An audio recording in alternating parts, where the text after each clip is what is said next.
ইসলাম আমাদেরকে স্বাধীনতা দিয়েছে। হযরত ওমর ফারুক রাদিয়াল্লাহু আনহু খলিফাতুল মুসলিমিন। হযরত ওমর ফারুক রাদিয়াল্লাহু আনহু যেদিন তিনি খলিফা নির্বাচিত হলেন, খলিফা নির্বাচিত হওয়ার পর তিনি জনগণের সামনে একটি ভাষণ দিলেন। সেই ভাষণের কথাগুলো আমি সংক্ষিপ্তভাবে বলছি। হযরত ওমর ফারুক রাদিয়াল্লাহু আনহু বললেন, হে মানব সকল, আমি আজ থেকে তোমাদের খলিফা নির্বাচিত হয়েছি, কিন্তু এর অর্থ, এর উদ্দেশ্য এই নয় যে আমি খলিফা হওয়ার কারণে, আমি তোমাদের নেতা হওয়ার কারণে আমার সম্মান তোমাদের থেকে বেশি হয়ে গিয়েছে। তোমরা যেমনিভাবে মানুষ, আমিও তেমন একজন মানুষ। আমি একজন রক্ত মাংসের গড়া একজন মানুষ। আমি ওমর ফারুক আজ থেকে তোমাদের সেবক। আমি ওমর ফারুক আজ থেকে তোমাদের খাদেম। আজকে থেকে যদি আমার কোনো কথা, আমার কোনো কাজে তোমরা বিন্দু মাত্র কোরআন সুন্নাহর বিরুদ্ধে পাও, আমি যদি হক থেকে বিন্দু মাত্র বিচ্যুত হই, তাহলে তোমরা যারা জনগণ রয়েছে তোমরা আমাকে শুধরে দিবে। একজন খলিফাতুল মুসলিমিন, তিনি খলিফা নির্বাচিত হওয়ার পর সর্বপ্রথম এই ভাষণ দিয়েছেন। আমাদের কাছে মনে হতে পারে যে এমন ভাষণ সবাই দেয়, কিন্তু এমন ভাষণ সবাই দিতে পারে, কিন্তু ভাষণের সাথে কাজের সাথে আমাদের মধ্যে মিল নাই। ওমর ফারুক রাদিয়াল্লাহু আনহু ভাষণ দিলেন। ভাষণ দেওয়ার পর ওমর ফারুক রাদিয়াল্লাহু আনহুর জনসমাগমের মধ্য থেকে একজন আরবি গ্রাম্য লোক তিনি দাঁড়িয়ে গেলেন। গ্রাম্য লোক দাঁড়িয়ে বললেন, হে ওমর ফারুক রাদিয়াল্লাহু আনহু, আমি আজ তোমাকে তরবারি উঁচু করে বলছি, তুমি আজ থেকে আমাদের শাসক হয়েছ, আমাদের খলিফা হয়েছ। তুমি যদি কোরআন সুন্নাহর পরিপন্থী কোনো কাজ করো, তুমি যদি হকের বাহিরে চলে যাও, তুমি যদি নিজের মন গড়া রাষ্ট্র পরিচালনা করো, তাহলে আমি বলে দিচ্ছি, আমি আরবি গ্রাম্য লোক এই তরবারি দিয়ে তোমাকে ঠিক করে দেব। সুবহানাল্লাহ। ইন্না আনজালনাহু ফি লাইলাতিন মুবারাকাতিন ইন্না কুন্না মুনজিরিন। وقال سيدنا رسول الله صلى الله عليه وسلم إذا كان ليلة النصف من شعبان فقوموا ليلها وصوموا نهارها أو كما قال عليه الصلاة والسلام صدق الله العلي العظيم وصدق رسوله النبي الأمي الكريم ونحن على ذلك لمن الشاهدين والشاكرين والذاكرين والحمد لله رب العالمين. اللهم صل على محمد وعلى آل محمد كما صليت على إبراهيم وعلى آل إبراهيم إنك حميد مجيد. اللهم بارك على محمد وعلى آل محمد كما باركت على إبراهيم وعلى آل إبراهيم إنك حميد مجيد. يا رب صل وسلم دائما أبدا على حبيبك خير الخلق كلهم بلغ العلا بكماله كشف الدجى حسنت جميع خصاله صلوا عليه جرعة محبة الشتر بلغ العلا كشف الدجى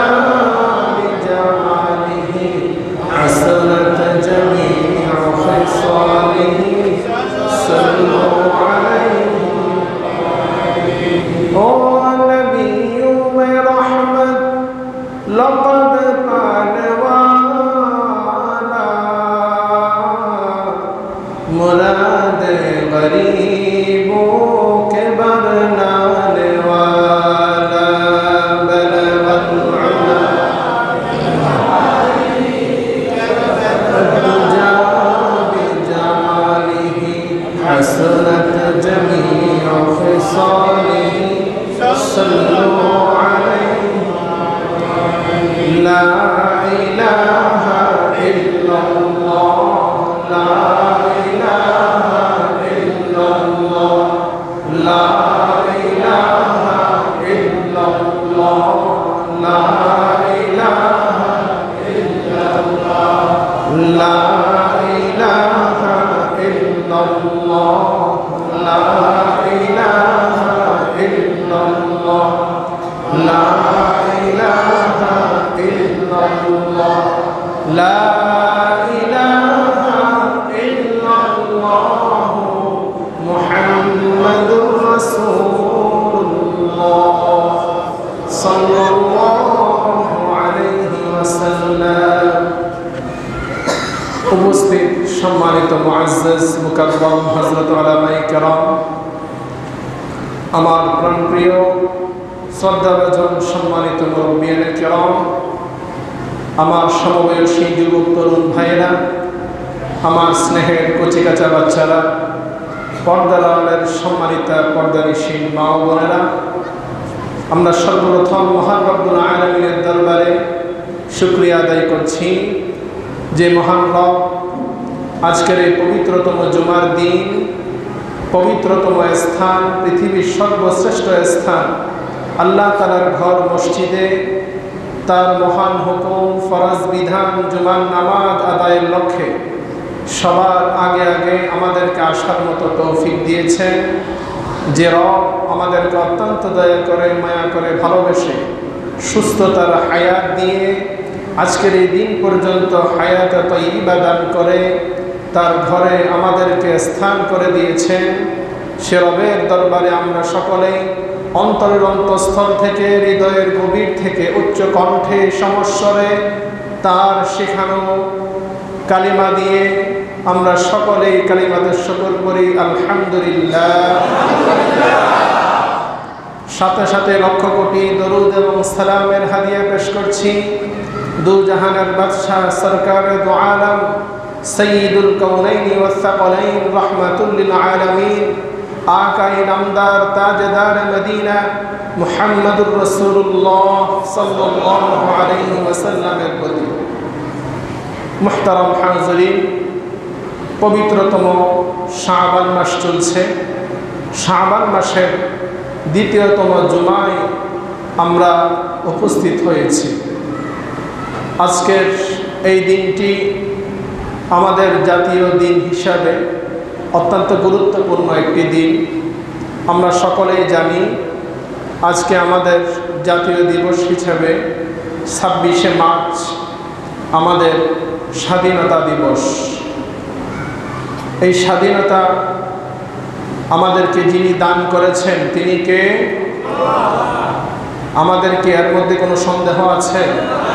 আমাদেরকে স্বাধীনতা দান করেছেন আমাদের আল্লাহ।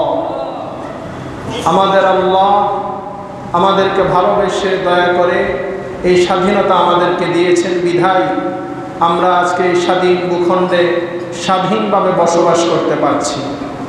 আজকে আমাদের মতো অনেক মানুষ রয়েছে যারা তাদের ভূখণ্ডে স্বাধীনভাবে বসবাস করতে পারছে না। আজকে আপনি ফিলিস্তিনের দিকে তাকিয়ে দেখেন, ফিলিস্তিনের মুসলমানরা পরাধীনভাবে তারা সবসময় আতঙ্কের মধ্যে, ভয়াবহ পরিস্থিতির মধ্যে, জুলুম নির্যাতনের শিকারের অবস্থায় তারা সেখানে বসবাস করছে। আল্লাহ রাব্বুল আলামিন আমাদেরকে এই জুলুম নির্যাতন থেকে হেফাজত করে একটি স্বাধীন সার্বভৌম রাষ্ট্র আমাদেরকে দান করেছেন। আজকের এই স্বাধীনতা দিবসে যে রব আমাদেরকে এই স্বাধীনতা দিয়েছেন সে রবের দরবারে আমরা আবারও শুকরিয়া আদায় করে পড়ি আলহামদুলিল্লাহ। এই স্বাধীনতা এমনি এমনি অর্জিত হয়নি। 1971 সালের 26শে মার্চ এই স্বাধীনতার ঘোষণা হওয়ার পর থেকে নিয়ে দীর্ঘ 9 মাস পর্যন্ত যুদ্ধ চলার পর 16ই ডিসেম্বর আমাদের এই বিজয় অর্জিত হয়েছিল। এই 9 মাসের মধ্যে আমাদের দেশের লক্ষ লক্ষ ভাই বোনেরা তিনারা শহীদ হয়েছিলেন, অনেক ভাই বোনেরা পঙ্গু হয়েছেন, অনেক মা বোনেরা সন্তান হারিয়েছেন, অনেক স্ত্রীরা তাদের স্বামী হারিয়েছেন। যাদের এই আত্মত্যাগ আত্মবিসর্জনের উসিলায় আজকে আমরা একটি স্বাধীন সার্বভৌম রাষ্ট্র পেয়েছি। আজকের এই দিনে আমরা তাদের মাগফিরাতের জন্য দোয়া করছি, আল্লাহ তাআলা যেন সকল শহীদদের কবরগুলোকে জান্নাতের টুকরা বানিয়ে দেয়। যেই সকল মুক্তিযুদ্ধে ভাইয়েরা বোনেরা এখনো পর্যন্ত জীবিত আছেন, আল্লাহ তাআলা যেন তাদের সকলকে সুস্থতার হায়াত দান করে দেন। সম্মানিত মুসল্লিনা কেরাম, ইসলাম এমন একটি ধর্ম যেটা মানুষকে তার স্বভাবগত চাহিদাকে সমর্থন করে। মানুষের স্বভাবের বিরুদ্ধে ইসলাম অবস্থান করে না। ইসলাম মানুষকে তার চাহিদার সমর্থন করার কারণে আজকে আমরা স্বাধীনভাবে আমাদের যে কোনো কাজ করতে পারছি। আমরা যারা মুসলমান আছি, মানুষের একটি স্বভাবগত চাহিদা হচ্ছে আমরা খানা খেতে চাই। ইসলাম আমাদের জন্য খাদ্য হালাল করেছে। পবিত্র কোরআনুল কারীমে আল্লাহ রাব্বুল আলামিন বলেছেন, কুলু ওয়াশরাবু ওয়া লা তুসরিফু, তোমরা খাদ্য গ্রহণ করো, পানি পান করো, তবে তোমরা খাদ্য এবং পানি অপচয় করবে না। মানুষের স্বভাবজাত চাহিদা, মানুষ বিয়ে করতে চায়। পবিত্র কোরআনুল কারীমে আল্লাহ রাব্বুল আলামিন মানুষকে বলে দিয়েছেন, ফানকিহু মা তাবা লাকুম মিনান নিসা, তোমরা তোমাদের ইচ্ছে মতো রমণীদের থেকে বাছাই করে তোমরা বিয়ে করো। ইসলাম স্বাধীনতা দিয়েছে। ইসলাম স্বাধীনতা দিয়েছে। আমরা আনন্দ ফুর্তি করতে চাই, আমরা হাসতে চাই। ইসলাম বলেছে ফালিয়াদহাকু কালিলা ওয়ালিয়াবকু কাসীরা, যে তোমরা আনন্দ উল্লাস করো, হাসি তামাশা করো, তবে সেটা একটা সীমারেখার মধ্যে হতে হবে। ইসলাম প্রত্যেকটা ক্ষেত্রে আমাদেরকে স্বাধীনতা দিয়েছে। ইসলাম এমন কোনো দিক নাই যেখানে মানুষকে আবদ্ধ রেখেছে। আজকে যদি আমরা বিভিন্ন ধর্মের দিকে তাকিয়ে দেখি, যেমন যোগী ধর্ম বা বৌদ্ধ ধর্ম, সেখানে তাদের জন্য গরুর গোশত খাওয়া নিষেধ। আমাদের ইসলাম ধর্ম আমাদের জন্য গরুর গোশত খাওয়া হালাল করেছে। তারা চাইলেও সেটা খেতে পারে না, অথচ তাদের জন্য বলা হয়েছে তোমরা নিরামিষ খাবে। কিন্তু ইসলাম আমাদেরকে এই বাধ্যবাধকতা দেয় না। ইসলাম আমাদেরকে খাওয়ার দিক দিয়ে স্বাধীনতা দিয়েছে। ইসলাম আমাদেরকে বিয়ে করার স্বাধীনতা দিয়েছে। আজকে বৌদ্ধ ধর্মের মধ্যে যারা পাদ্রী হতে চায় তাদের জন্য বিয়ে করা নিষেধ। তাদের জন্য আইন হচ্ছে তারা বিয়ে শাদী করতে পারবে না, নিজের বাড়ি ঘর বাদ দিয়ে পাহাড় পর্বতে গিয়ে সন্ন্যাসের দর্শন তারা গ্রহণ করবে। এটা হচ্ছে তাদের পরাধীনতা।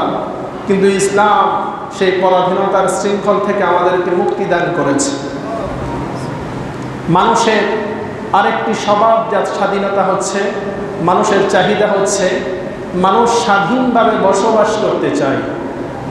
মানুষ কারোর অধীনে থেকে পরাধীন অবস্থায় মানুষ বসবাস করতে চায় না। পাখি যেমনিভাবে নীল আকাশে ডানা মেলে স্বাধীনভাবে উঠতে চায়, ঠিক তেমনিভাবে মানুষও একটি রাষ্ট্রে স্বাধীনভাবে বসবাস করতে চায়। এই স্বাধীনতা মুমিন মুসলমানদের একটি বৈশিষ্ট্য।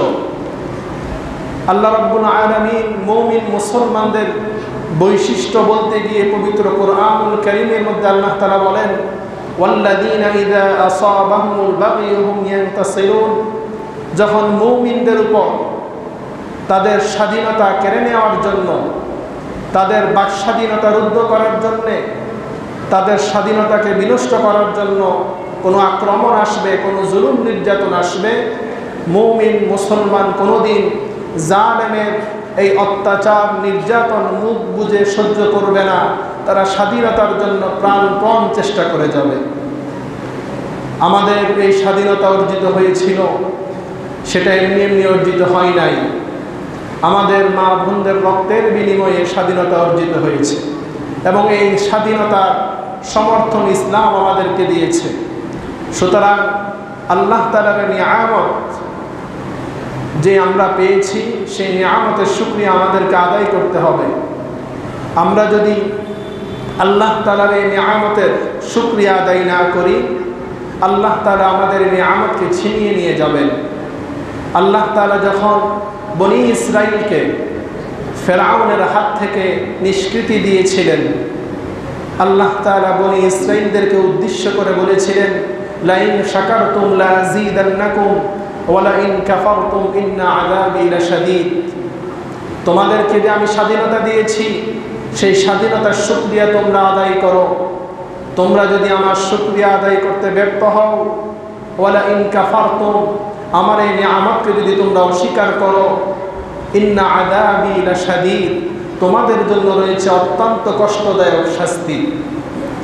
তা আমরা আজকের এই স্বাধীনতার দিনে আমরা আল্লাহ তাআলার শুকরিয়া আদায় করব এবং যেই সকল ভাই বোনেরা আমাদের দেশের জন্য শহীদ হয়েছিলেন, তাদের শুকরিয়া আদায় করে তাদের জন্য আমরা দোয়া করব।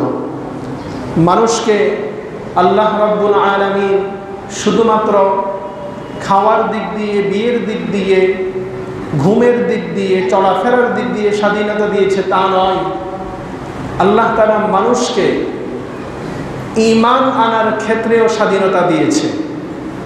যে রব আমাদেরকে সৃষ্টি করেছেন, এই আসমান জমিন কে সৃষ্টি করেছেন? আল্লাহ।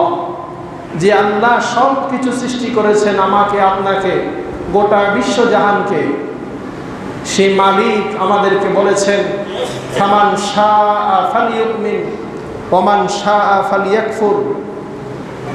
তোমাদের মধ্যে যাদের ইচ্ছে হয় তোমরা আমার উপর ঈমান আনয়ন করো, আর তোমাদের যদি ইচ্ছে না হয় তাহলে তোমরা কুফরি করো। আল্লাহ তাআলা মানুষকে তার দিমাগ দিয়েছেন, তার বিবেক, চিন্তা, বুদ্ধি দিয়েছেন। মানুষের সামনে সব যুক্তি পেশ করেছেন। সব যুক্তি পেশ করার পর আল্লাহ তাআলা বলে দিয়েছেন, এবার তুমি তোমার চিন্তা দিয়ে, বুদ্ধি দিয়ে বিবেচনা করো যে তুমি কার গোলামি করবে, কার প্রতি ঈমান আনবে। আল্লাহ তাআলা বলেন নাই যে এই পৃথিবী আমি সৃষ্টি করেছি, তোমাকে আমি সৃষ্টি করেছি, তোমাকে আমার উপর ঈমান আনতেই হবে। তুমি যদি ঈমান না আনো, তোমাকে এই পৃথিবীতে বসবাস করতে দেওয়া হবে না, তোমাকে আমি রিজিক দিব না, তোমাকে আমি বাসস্থান দিব না। এই কথা আল্লাহ তাআলা বলেন নাই। দুনিয়াতে আল্লাহ তাআলা মানুষের বিবেকের উপর ছেড়ে দিয়েছে, পরকালে এটার বিচার হবে। কিন্তু দুনিয়াতে আল্লাহ তাআলা সেই স্বাধীনতা দিয়েছে। কিন্তু যে রব আমাকে আপনাকে সৃষ্টি করেছেন, যে রব আমাকে আপনাকে রিজিক দিচ্ছেন, সেই রব পর্যন্ত তার প্রতি ঈমান আনয়নের জন্য আমাকে জোর জবরদস্তি করছেন না, আমাকে তিনি স্বাধীনতা দিয়েছেন। কিন্তু আজকে আমরা তার গোলাম হয়ে আরেক গোলামের উপর জোর জবরদস্তি করছি, আরেকজনকে নির্যাতন করছি, আমার মতের সাথে তার মত মিলানোর জন্য তাকে আমি বাধ্য করছি, যেটা ইসলাম সমর্থন করে না। ইসলাম আমাকে সবকিছুর স্বাধীনতা দিয়েছে। সুতরাং আমরা যারা মুসলমান, আমরা ইসলামের বিষয়ে হোক, যে কোনো বিষয়ে হোক, কোনো বিষয় আরেকজনের উপর চাপিয়ে দেওয়ার জন্য চেষ্টা করব না। ইসলাম শান্তির ধর্ম, ইসলাম সাম্যের ধর্ম। ইসলাম আসার কারণে সারা বিশ্বের যে অশান্তিগুলো ছিল সবগুলো শান্তিতে পরিণত হয়েছে।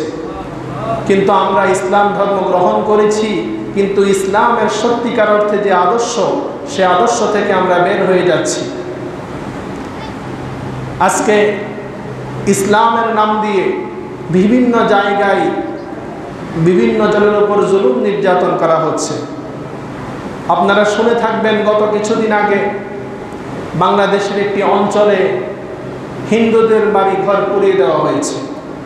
আমরা তীব্রভাবে নিন্দা এবং প্রতিবাদ জানাচ্ছি। ইসলাম কোনোদিন বলে নাই অন্য ধর্মাবলম্বী যারা আছে তাদের উপর জুলুম নির্যাতন করার জন্য, তাদেরকে জোর জবরদস্তি করে তাদেরকে মুসলমান বানানোর কথা ইসলাম আমাদেরকে শিক্ষা দেয় নাই। সুতরাং যে বা যারাই এগুলো করবে আমরা অবশ্যই তার বিরুদ্ধে ঘৃণা এবং নিন্দা জানাবো, তাকে আমরা সমর্থন করব না। এটা আমাদের মুসলমানদের ঈমানের একটি অংশ। ইসলামের যখন ইসলামের সূচনা লগ্নে, তখন ইসলামের শক্তি চারদিকে আস্তে আস্তে ছড়িয়ে পড়ছে। ইসলামের আগে পারস্য এবং রোমরা গোটা বিশ্বে রাজত্ব করেছিলেন। পারস্যের একজন সেনাপতি, তার নাম হচ্ছে রুস্তম। তিনি একদিন মুসলমানদের এক কাফেলার সাথে সাক্ষাৎ হওয়ার পর মুসলমান সেনাপতিকে জিজ্ঞাসা করল, তোমরা কেমন সেনাপতি? আমরা এই গোটা জাহানের মধ্যে পারস্যবাসী এবং রোমবাসীরা রাজত্ব করছি, হঠাৎ করে তোমরা আরব জাতি কোত্থেকে উত্থান হলে তোমরা আস্তে আস্তে নেতৃত্ব দেওয়া শুরু করে দিয়েছ। মুসলমানদের সেনাপতি, উনার নাম হচ্ছে রিবিঈ ইবনে আমির রাদিয়াল্লাহু আনহু। তিনি রুস্তমের কথা শুনে তিনি প্রতি উত্তরে বললেন, আমরা কোনো আরব জাতি নয়, আমরা হচ্ছি আখরাজানাল্লাহ, আমরা হচ্ছি এমন একটি দল যেটা আল্লাহ রাব্বুল আলামিন আমাদেরকে নির্বাচন করেছেন। আল্লাহ তাআলার নির্বাচিত একটি দল হচ্ছি আমরা। আমাদের মুমিন মুসলমানদের টার্গেট হচ্ছে, আমাদের মিশন হচ্ছে লিনুখরিজাল ইবাদা মিন ইবাদাতিল্লাহ ইলা ইবাদাতিল ওয়াহিদিল আহাদ। সেই মুসলমান সেনাপতি তিনি বললেন, আমাদের উদ্দেশ্য হচ্ছে, মিশন হচ্ছে মানুষকে মানুষের গোলামি থেকে, মানুষকে মানুষের দাসত্ব থেকে মুক্ত করে একমাত্র আল্লাহর গোলামি এবং একমাত্র আল্লাহর দাসত্ব করার জন্য মানুষকে দাওয়াত দেওয়া হচ্ছে ইসলামের কাজ। মানুষকে মানুষের গোলামি থেকে মুক্ত করার জন্যে, মানুষকে মানুষের দাসত্ব থেকে মুক্ত করার জন্য একমাত্র আমাদের রব, আমাদের আল্লাহর গোলামির দিকে মানুষকে নিয়ে আসা, সেটাই হচ্ছে ইসলামের একমাত্র মিশন। ইসলামের পূর্ব যুগে রাজারা তাদের প্রজাদেরকে গোলাম বানিয়ে রাখত, তাদেরকে দাস বানিয়ে রাখত। ফেরাউন, তার ইতিহাস আপনারা পড়েছেন, সে নিজেকে রব বলে দাবি করেছিল। তার যত প্রজা ছিল সকলকে সে তার নিজের গোলাম বানিয়ে রাখত। কিন্তু ইসলাম আসার পর মানুষকে মানুষের গোলামি থেকে মুক্তি দান করেছে, মানুষকে মানুষের নির্যাতন থেকে মুক্তি দান করেছে। সেই ইসলামের শিক্ষা থেকেই আজকে আমাদের এই দেশের স্বাধীনতা অর্জন হয়েছে। 1971 সালের এই স্বাধীনতার পটভূমি কী ছিল? পাকিস্তানিরা আমাদের এই বাংলাদেশের মানুষকে গোলাম মনে করত, দাস মনে করত, যেভাবে মনে চায় সেভাবে তারা ব্যবহার করত, আচরণ করত। তাদের এই জুলুম নির্যাতনের বিরুদ্ধে আমরা বাংলাদেশের নাগরিক না মুমিন মুসলমানরা 9 মাস যুদ্ধ করার পর আমরা এই স্বাধীনতা পেয়েছি। এই স্বাধীনতার শিক্ষা আমরা ইসলাম থেকে পেয়েছি। ইসলাম আমাদেরকে শিক্ষা দিয়েছে মানুষ কোনোদিন মানুষের গোলাম হতে পারবে না, মানুষ কোনোদিন মানুষের দাস হতে পারবে না। সুতরাং এই স্বাধীনতা অর্জনের পর এই স্বাধীনতার শিক্ষা আমাদের মধ্যে বজায় রাখতে হবে। স্বাধীনতার শিক্ষা যদি আমরা আমাদের মধ্যে বাস্তবায়ন করতে না পারি, হতে পারে আল্লাহ না করুক একদিন না একদিন আমাদের এই অবহেলার কারণে আল্লাহ তাআলা এই নিয়ামত আমাদেরকে ছিনিয়ে নিয়ে আরেক জাতির পরাধীন আমাদেরকে বানিয়ে দিবেন। আল্লাহ তাআলা আমাদেরকে হেফাজত করুন। ইসলাম আমাদেরকে স্বাধীনতা দিয়েছে। হযরত ওমর ফারুক রাদিয়াল্লাহু আনহু খলিফাতুল মুসলিমিন, হযরত ওমর ফারুক রাদিয়াল্লাহু আনহু যেদিন তিনি খলিফা নির্বাচিত হলেন, খলিফা নির্বাচিত হওয়ার পর তিনি জনগণের সামনে একটি ভাষণ দিলেন। সেই ভাষণের কথাগুলো আমি সংক্ষিপ্তভাবে বলছি। হযরত ওমর ফারুক রাদিয়াল্লাহু আনহু বললেন, হে মানব সকল, আমি আজ থেকে তোমাদের খলিফা নির্বাচিত হয়েছি। কিন্তু এর অর্থ, এর উদ্দেশ্য এই নয় যে আমি খলিফা হওয়ার কারণে, আমি তোমাদের নেতা হওয়ার কারণে আমার সম্মান তোমাদের থেকে বেশি হয়ে গিয়েছে। তোমরা যেমনিভাবে মানুষ, আমিও তেমন একজন মানুষ। আমি একজন রক্ত মাংসের গড়া একজন মানুষ। আমি ওমর ফারুক আজ থেকে তোমাদের সেবক। আমি ওমর ফারুক আজ থেকে তোমাদের খাদেম। আজকে থেকে যদি আমার কোনো কথা, আমার কোনো কাজে তোমরা বিন্দু মাত্র কোরআন সুন্নাহর বিরুদ্ধে পাও, আমি যদি হক থেকে বিন্দু মাত্র বিচ্যুত হই, তাহলে তোমরা যারা জনগণ রয়েছে তোমরা আমাকে শুধরে দিবে। একজন খলিফাতুল মুসলিমিন, তিনি খলিফা নির্বাচিত হওয়ার পর সর্বপ্রথম এই ভাষণ দিয়েছেন। আমাদের কাছে মনে হতে পারে যে এমন ভাষণ সবাই দেয়, কিন্তু এমন ভাষণ সবাই দিতে পারে, কিন্তু ভাষণের সাথে কাজের সাথে আমাদের মধ্যে মিল নাই। ওমর ফারুক রাদিয়াল্লাহু আনহু ভাষণ দিলেন। ভাষণ দেওয়ার পর ওমর ফারুক রাদিয়াল্লাহু আনহুর জনসমাগমের মধ্য থেকে একজন আরবি গ্রাম্য লোক তিনি দাঁড়িয়ে গেলেন। গ্রাম্য লোক দাঁড়িয়ে বললেন, হে ওমর ফারুক রাদিয়াল্লাহু আনহু, আমি আজ তোমাকে তরবারি উঁচু করে বলছি, তুমি আজ থেকে আমাদের শাসক হয়েছ, আমাদের খলিফা হয়েছ। তুমি যদি কোরআন সুন্নাহর পরিপন্থী কোনো কাজ করো, তুমি যদি হকের বাহিরে চলে যাও, তুমি যদি নিজের মন গড়া রাষ্ট্র পরিচালনা করো, তাহলে আমি বলে দিচ্ছি, আমি আরবি গ্রাম্য লোক এই তরবারি দিয়ে তোমাকে ঠিক করে দেব। সুবহানাল্লাহ। আমরা হয়তোবা চিন্তা করতে পারি, এত বড় জনসমাবেশের মধ্যে একজন খলিফাকে, একজন গ্রাম্য লোক, সে এমন একটি কঠিন কথা বলে ফেলল। নিশ্চয়ই ওমর ফারুক রাদিয়াল্লাহু আনহুর মাথা গরম হয়ে গেল যে আমার মতো একজন খলিফা, আমার একজন পাওয়ারফুল লিডারকে সবার সামনে সে এত কঠিন কথা বলল। ওমর ফারুক সম্পর্কে তো আমরা সবাই জানি, তিনি কেমন মেজাজ গরমওয়ালা মানুষ ছিলেন, কেমন কঠিন মানুষ ছিলেন। ওমর ফারুক যে রাস্তা দিয়ে চলতো, শয়তান পর্যন্ত সেই রাস্তা দিয়ে চলতো না। এমন একজন সাহসী, এমন একজন গরম মেজাজের মানুষের সামনে, জনসাধারণ সকলের সামনে একজন গ্রাম্য, যার কোনো শিক্ষা দীক্ষা নাই, সে এত বড় কথা বলে ফেলল। ওমর ফারুক রাদিয়াল্লাহু আনহু গ্রাম্য ব্যক্তির কথা শুনে তাকে বুকে জড়িয়ে ধরলেন। তিনি বললেন, যতদিন পর্যন্ত তোমার মতো এমন প্রজা আমি পাবো, এমন জনগণ আমি পাবো, ততদিন পর্যন্ত আমি পথভ্রষ্ট হব না। সুবহানাল্লাহ। আজকে যদি আমাকে বলতো এমন কথা, আজকে যদি আমাদের কেউকে বলতো, যারা আমরা যে কোনো চেয়ারে বসে আছি, কোনো একজন সাধারণ মানুষ যদি এভাবে কঠিন করে বলতো, তাহলে আজকে আমরা কি করতাম? তাকে সকলের সামনে না হলেও ভাষণ শেষ হওয়ার পর তার বিরুদ্ধে অ্যাকশন নিতাম, ঠিক কিনা বলেন? কিন্তু ওমর ফারুকের সেই আদর্শ না। ইসলাম স্বাধীনতা দিয়েছে, কথা বলার স্বাধীনতা দিয়েছে, মত প্রকাশ করার স্বাধীনতা দিয়েছে। সুতরাং এই স্বাধীনতাকে খর্ব করার অধিকার কারো নাই। ইসলামের এই আদর্শ থেকে আমরা বিচ্যুত হয়ে যাচ্ছি। ওমর ফারুক রাদিয়াল্লাহু আনহু খলিফাতুল মুসলিমিন, তিনি মুসলমানদের জন্য খলিফা হিসাবে, একজন নেতা হিসাবে মুসলমানদের সাথে, জনগণের সাথে কেমন আচরণ করতে হবে সেই শিক্ষা তিনি দিয়ে গিয়েছিলেন। খলিফা মানে এই অর্থ নয় যে তিনি সাধারণ মানুষ থেকে আলাদা হয়ে যাবেন। ওমর ফারুক রাদিয়াল্লাহু আনহু যখন শাসনকাল চলছিল, সারা বিশ্বের প্রায় অর্ধেক অংশ মুসলমানদের আয়ত্তের মধ্যে চলে এসেছিল। মুসলমানদের অর্ধজনের শাসক ওমর ফারুক রাদিয়াল্লাহু আনহু, তিনি এমন একজন খলিফা ছিলেন যার সুনাম পারস্য এবং রোম সাম্রাজ্যে ছড়িয়ে পড়েছে।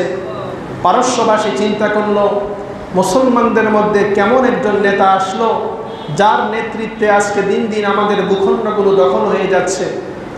পারস্যের রাজা একদল লোককে পাঠালো, যাও মদিনায় গিয়ে দেখে আসো সেই শাসক কেমন শাসক, সে কেমনিভাবে দেশ পরিচালনা করছে, কেমনভাবে সে মুসলমানদেরকে পরিচালনা করছে, যার কারণে আজকে আমাদের সবগুলো দেশ মুসলমানদের দখলে চলে যাচ্ছে।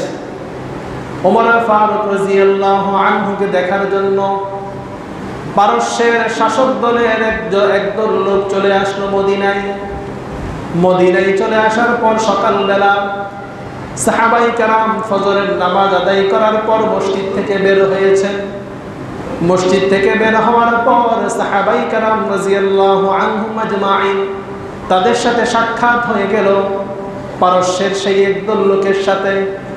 তারা জিজ্ঞাসা করলো, ও মুসলমান, তোমাদের মধ্যে নাকি এমন একজন নেতা রয়েছে, এমন একজন রাজা রয়েছে যার নেতৃত্বে গোটা মুসলিম জাহান দিন দিন মুসলমানদের হাতে চলে আসছে।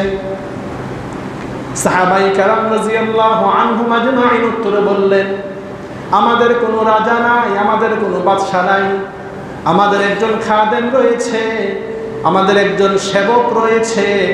সেই খাদেম এবং সেবকের নাম হচ্ছে হযরত ওমর ফারুক। সাহাবায়ে কেরামের কথা শোনার পর তারা বলল, তোমাদের সেই সেবক, তোমাদের সেই খাদেম কোথায়? তার সাথে আমরা সাক্ষাৎ করার জন্য এসেছি। সাহাবায়ে কেরাম বললেন, আমাদের নেতা, আমাদের সেবক হযরত ওমর ফারুক রাদিয়াল্লাহু আনহু ফজরের নামাজ আমাদের সাথে পড়তে পারেন না। কারণ হচ্ছে মদিনার অলি গলিতে, গোটা মদিনা শহরে তিনি রাত্রিবেলায় জনগণের অবস্থা দেখার জন্য বের হয়ে যান, জনগণের খোঁজ খবর নেওয়ার জন্য বের হয়ে যান। জনগণের খোঁজ নিতে গিয়ে মসজিদে নববীতে সে নামাজ পড়ার সুযোগ হয় না। যেখানেই তিনি সুযোগ পান সেখানেই নামাজ পড়তে পারেন। হতে পারে মদিনার উপকণ্ঠে গেলে তোমরা ওমর ফারুককে পাবা। পারস্য সাম্রাজ্যের দল তারা চলে গেল মদিনার উপকণ্ঠে। মদিনার উপকণ্ঠে গিয়ে দেখে একজন ব্যক্তি মরুভূমির উপর নিজের জুব্বা খুলে নিজের জুব্বাকে মাথার নিচে দিয়েছেন, নিজের জুব্বাকে বালিশ বানিয়ে মাথার নিচে দিয়েছেন। উত্তপ্ত রোদের মধ্যে সূর্যের কিরণের কারণে ওমর ফারুকের শরীর থেকে ঝরঝর করে টপ টপ করে ঘাম ঝরছে। সেই ঘামগুলো বালির মধ্যে পড়ছে। ওমর ফারুক রাদিয়াল্লাহু আনহুর সাথে যে খাদেম ছিল তাকে জিজ্ঞেস করলো, তোমাদের নেতা কোথায়? খাদেম বলল, ইনি হচ্ছেন আমাদের নেতা। পারস্য সাম্রাজ্যের লোকেরা অবাক হয়ে গেল। গোটা মুসলিম জাহানের যিনি নেতা, তিনি তার জুব্বা মাথার নিচে দিয়েছেন, বালির মধ্যে শুয়ে আছেন। সূর্যের গরমের কারণে, উত্তপ্ত গরমের কারণে তার শরীর থেকে ঘাম ঝরঝর করে পড়ছে। ওমর ফারুক রাদিয়াল্লাহু আনহুর কাছে গিয়ে তারা পরিচয় দিল। তারা বলল, আমরা পারস্য থেকে এসেছি আপনার সাক্ষাৎ গ্রহণ করার জন্যে। আমরা তো বিশ্বাস করতে পারছি না দুনিয়ার জমিনের মধ্যে এমন কোন নেতা থাকতে পারে, এমন কোন প্রধানমন্ত্রী থাকতে পারে যে কিনা এমন একটি সাধারণ জায়গায় সাধারণভাবে নিরাপত্তাহীনভাবে মাটির মধ্যে শুয়ে আছে। আমাদের যেই সকল সম্রাটরা রয়েছে, আমাদের যেই সকল রাজারা রয়েছে, তারা তো জনগণের ট্যাক্সের টাকা দিয়ে বাড়ি করে, সেই বাড়ির মধ্যে পুলিশ, র্যাব, আর্মি দিয়ে পাহারা দিয়ে রেখেছে। সেখানে রাত্রেবেলা তাদের ঘুম আসে না, কখন জানি জনগণ এসে তাদের উপর আক্রমণ করে বসে। কিন্তু আপনি তো এমন নেতা, বালির মধ্যে শুয়ে আছেন, নিশ্চিন্তভাবে আপনি ঘুমিয়ে পড়েছেন, আপনার কোনো টেনশন নাই। কারণ হচ্ছে আপনি জনগণের সাথে এমন আচরণ করেছেন, এমন সেবা করেছেন যে জনগণ আপনার প্রতি এত সন্তুষ্ট, আপনার জন্য জনগণ সবসময় দোয়া করে। ওমর ফারুক রাদিয়াল্লাহু আনহু বললেন, আমি নেতা হতে পারি, কিন্তু আমি প্রজাদের উপর কোনোদিন জুলুম করি না, আমি নির্যাতন করি না। আমি প্রজাদের উপর সাম্য প্রতিষ্ঠা করার জন্য এসেছি। ইসলাম স্বাধীনতা দিয়েছে, সেই স্বাধীনতা আমি ওমর ফারুক কোনোদিন ক্ষুণ্ণ করতে পারি না। ওমর ফারুক রাদিয়াল্লাহু আনহু এই আদর্শ দেখে পারস্যের সেই মানুষগুলো ইসলামের দিকে ঝুঁকে পড়েছিল। সুবহানাল্লাহ। সেই স্বাধীনতা ইসলাম আমাদেরকে দিয়েছে, কিন্তু আজকে আমরা সেই স্বাধীনতা পাওয়ার পর সেই স্বাধীনতার নিয়ামতের শুকরিয়া আমরা ছেড়ে দিয়েছি। আজকে আমাদের মধ্যে অনেকেই রয়েছেন যারা বলতে চান যে এই স্বাধীনতা আমরা নিজেদের গায়ে শক্তি দিয়ে অর্জন করেছি, আল্লাহ তাআলার দেওয়া নিয়ামত এটা নয়। যদি কেউ বিশ্বাস করেন তাহলে বুঝতে হবে আপনার ঈমান আর নাই। আমাদেরকে এই স্বাধীনতা কে দিয়েছেন? আল্লাহ তাআলা দিয়েছেন। আল্লাহ তাআলা এই স্বাধীনতা দিয়েছেন, আল্লাহ তাআলার শুকরিয়া আদায় করতে হবে। আমরা আল্লাহ তাআলার শুকরিয়া কিভাবে আদায় করব? এক নাম্বার হচ্ছে আমরা এই স্বাধীনতা পাওয়ার কারণে আল্লাহ তাআলার প্রশংসা করব। আল্লাহ তাআলার প্রশংসা করলে আল্লাহ তাআলা আমাদের উপর সন্তুষ্ট হয়ে যাবেন। দুই নাম্বার আমাদের জন্য কাজ হবে যাদের ত্যাগের মাধ্যমে, যাদের রক্তের বিনিময়ে আমরা এই স্বাধীন রাষ্ট্র পেয়েছি, যে সকল মুক্তিযোদ্ধারা শহীদ হয়েছেন, যারা এখনো জীবিত আছেন, সকলের প্রতি শুকরিয়া আদায় করতে হবে। আল্লাহ রাসূল বলেছেন, মান লাম ইয়াশকুরিন নাস লাম ইয়াশকুরিল্লাহ। যে ব্যক্তি মানুষের শুকরিয়া আদায় করতে না পারে, যে ব্যক্তি মানুষের প্রতি কৃতজ্ঞতা বোধ দেখাতে না পারে, সে ব্যক্তি কোনোদিন আল্লাহর শুকরিয়া আদায় করতে পারবে না। ঠিক কিনা বলেন? সুতরাং যাদের উসিলায় আমরা এই দেশ পেয়েছি, সেই মুক্তিযোদ্ধাদের প্রতি আমাদেরকে শুকরিয়া আদায় করতে হবে, তাদের প্রতি কৃতজ্ঞতা দেখাতে হবে। যারা ইন্তেকাল করেছেন তাদের জন্য মন থেকে দোয়া করতে হবে, যারা এখনো জীবিত আছেন তাদের সুস্বাস্থ্যের জন্য দোয়া করতে হবে। আমরা নিজ নিজ অবস্থান থেকে তাদেরকে সহযোগিতা করতে হবে। ঠিক কিনা বলেন? ইসলাম আমাদেরকে এই শিক্ষা দিয়েছে এবং এই স্বাধীনতা পাওয়ার পর আল্লাহ তাআলার পক্ষ থেকে আমাদের জন্য কিছু কাজ, মৌলিক কাজ আল্লাহ তাআলা দিয়ে দিয়েছেন। পবিত্র কোরআনুল কারীমে আল্লাহ তাআলা বলেন, আল্লাযীনা ইম্মাক্কান্নাহুম ফিল আরদি আকামুস সালাহ ওয়া আতাউজ যাকাহ ওয়া আমারু বিল মা'রুফি ওয়া নাহাউ আনিল মুনকার। আল্লাহ তাআলা বলেন, তোমাদেরকে যখন স্বাধীনতা দেওয়া হবে, সার্বভৌমত্ব দেওয়া হবে, তোমাদের জন্য আমি 4টি কাজের নির্দেশ দিচ্ছি। এক নাম্বার কাজ হচ্ছে আকামুস সালাহ, তোমরা নামাজ কায়েম করো। দুই নাম্বার কাজ হচ্ছে ওয়া আতাউজ যাকাহ, তোমাদের যাদের ধন সম্পদ রয়েছে তোমরা সেই ধন সম্পদ থেকে যাকাত দান করো। তিন নাম্বার কাজ হচ্ছে ওয়া আমারু বিল মা'রুফ, তোমরা মানুষকে সৎ কাজের প্রতি আদেশ করো। চার নাম্বার কাজ ওয়া নাহাউ আনিল মুনকার, তোমরা মানুষকে খারাপ কাজ থেকে বিরত রাখো। এই স্বাধীনতা অর্জন করার পর আল্লাহ তাআলার পক্ষ থেকে আমাদের জন্য কয়টি কাজ দিয়েছেন? 4টি কাজ। এক নাম্বার কাজ আকামুস সালাহ, আল্লাহ তাআলা নামাজ কায়েম করার জন্য বলেছেন। দুই নাম্বার ওয়া আতাউজ যাকাহ, যাকাত আদায়ের কথা বলেছেন। ওয়া'মুর বিল মা'রুফ, তোমরা মানুষকে সৎ কাজের প্রতি আদেশ করো। ওয়ানহাউ আনিল মুনকার, মানুষকে অসৎ কাজ থেকে নিষেধ করো। এই 4টি কাজ আল্লাহ তাআলার পক্ষ থেকে আমাদেরকে আবশ্যক করে দিয়েছেন। এই 4টি কাজ যদি আমরা করতে পারি তাহলে পরিপূর্ণভাবে আল্লাহ তাআলার শুকরিয়া আমাদের আদায় হবে। আর যদি আমরা এই 4 কাজ থেকে বিরত থাকি তাহলে আল্লাহ তাআলার এই নিয়ামত না জানি কখন আল্লাহ তাআলা নিয়ে যান, তখন কিন্তু শত আফসোস করলে কোনো কাজ হবে না। তাই আমরা চেষ্টা করব আজকের এই স্বাধীনতার দিনে এই যে কয়েকটি কথা বললাম, যা সর্বপ্রথম আমরা আল্লাহ তাআলার শুকরিয়া আদায় করব। তারপর যাদের উসিলায় আমরা এই স্বাধীন মাতৃভূমি পেয়েছি তাদের শুকরিয়া আদায় করব। তাদের শুকরিয়া আমরা কিভাবে আদায় করব? যারা ইন্তেকাল করেছেন তাদের জন্য আমরা ইসালে সওয়াব করব, তাদের জন্য দোয়া করব, তাদের পরিবার পরিজনের প্রতি সহানুভূতি দেখাবো।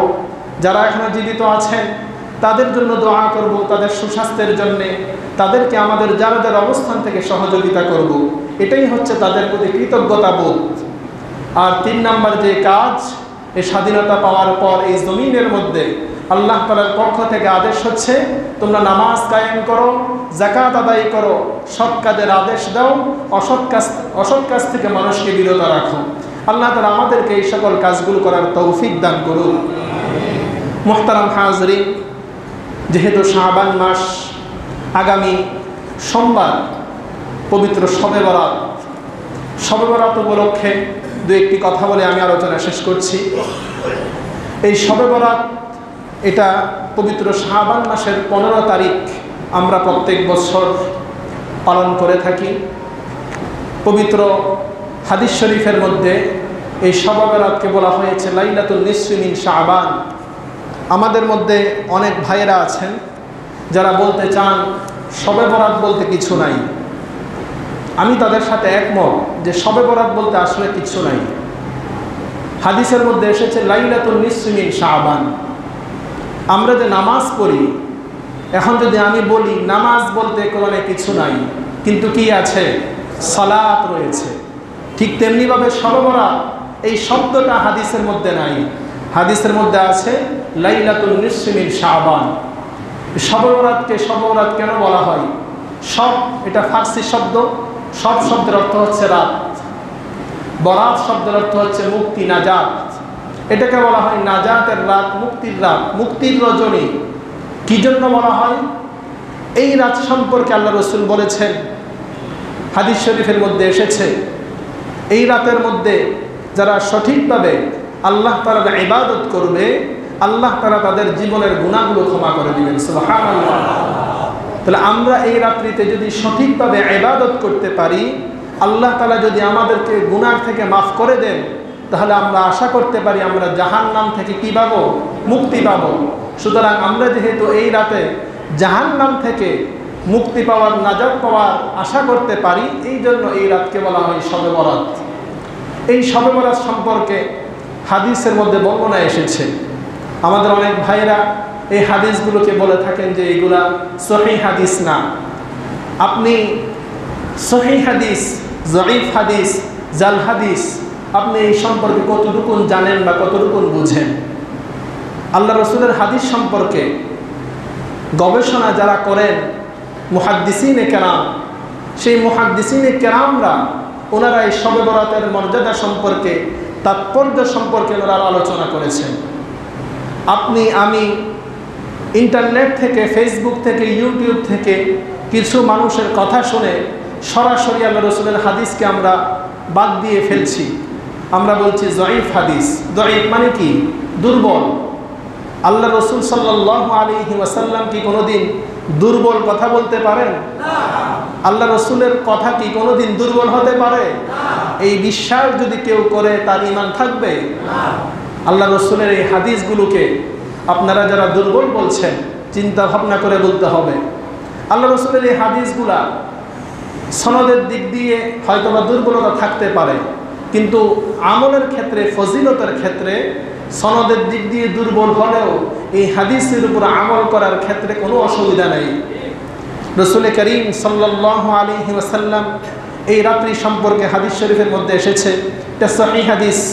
ইন্নাল্লাহা লা ইয়াত্তালিউ ফি লাইলাতিন নিসফি মিন শাবান ফায়াগফিরু লিজামিই খালকিহি ইল্লা লিমুশরিকিন আও মুশাহিনিন। আল্লাহ রসুল বলেছেন, যখন শাবানের মধ্যরাত্রি হয়, ফায়াগফিরু লিজামিই খালকিহি, শাবানের মধ্যরাত্রি মানে শবে বরাতের রাত্রিতে আল্লাহ তাআলা তার সকল বান্দাদেরকে ক্ষমা করে দেন। সুবহানাল্লাহ।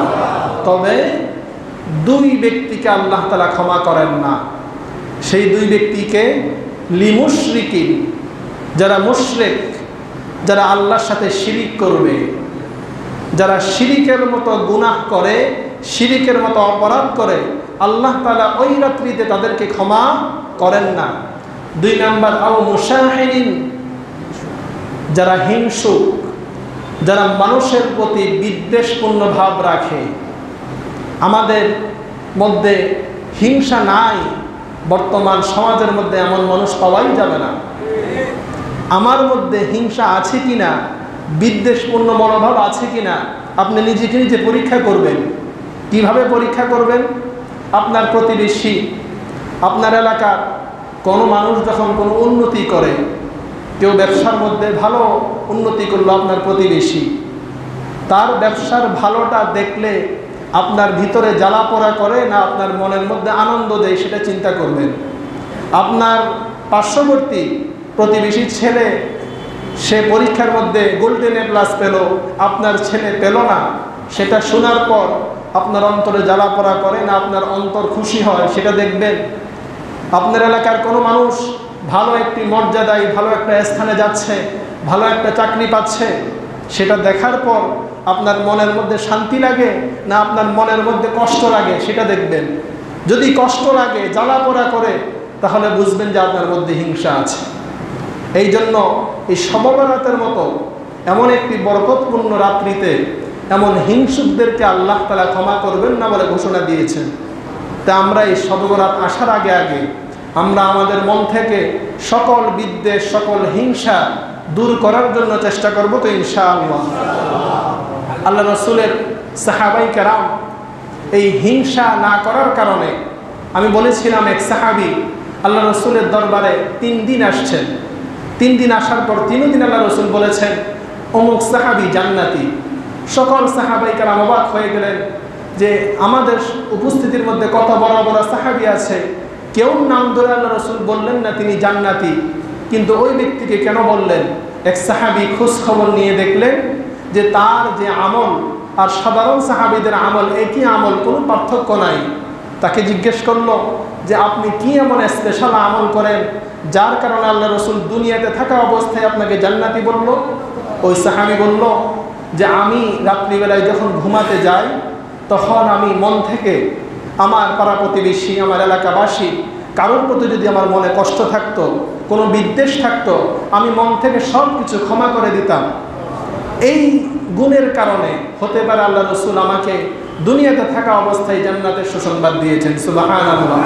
সুতরাং আমরা এই শবে বরাতের রাত্রিতে ক্ষমা পাওয়ার আশায় আমরাও সকলেই নিয়ত করি যে আমরা আজকে থেকে আমাদের মন থেকে সকল প্রকারের হিংসা, বিদ্বেষ সব আমরা দূর করে ফেলব, একমাত্র আল্লাহর সন্তুষ্টির জন্য, একমাত্র আল্লাহর কাছে ক্ষমা পাওয়ার জন্য। পারবো তো ইনশাআল্লাহ? ভাইয়েরা আমার, এই দুনিয়াতে যারা যে কোনো কিছুর জন্য আমরা হিংসা বিদ্বেষ করছি, জয় পরাজয় যেটার কারণেই করছি না কেন, এই দুনিয়ার জয় পরাজয়টা আসল জয় পরাজয় নয়। আসল জয় পরাজয় হবে আমার আপনার মৃত্যুর পর। সেখানে যদি আমি জান্নাতি হতে পারি তাহলে আমি চূড়ান্ত বিজয়ী হতে পারছি। আর সেখানে যদি আমার স্থান জাহান্নামী হয়, দুনিয়াতে আমি যতই জয়ী হই না কেন আমার এই জয়ের কোনো দাম নাই। এই জন্য আমরা জান্নাতি যেন হতে পারি, চূড়ান্ত সফল যেন হতে পারি, সেই জন্য আমরা এই হিংসা বিদ্বেষ বাদ দিয়ে আমরা এই শবে বরাতের রাত্রিতে আল্লাহ তাআলার কাছে ক্ষমা প্রার্থনা করব। আল্লাহ তাআলা আমাদের সকলকে আমল করার তৌফিক দান করুন।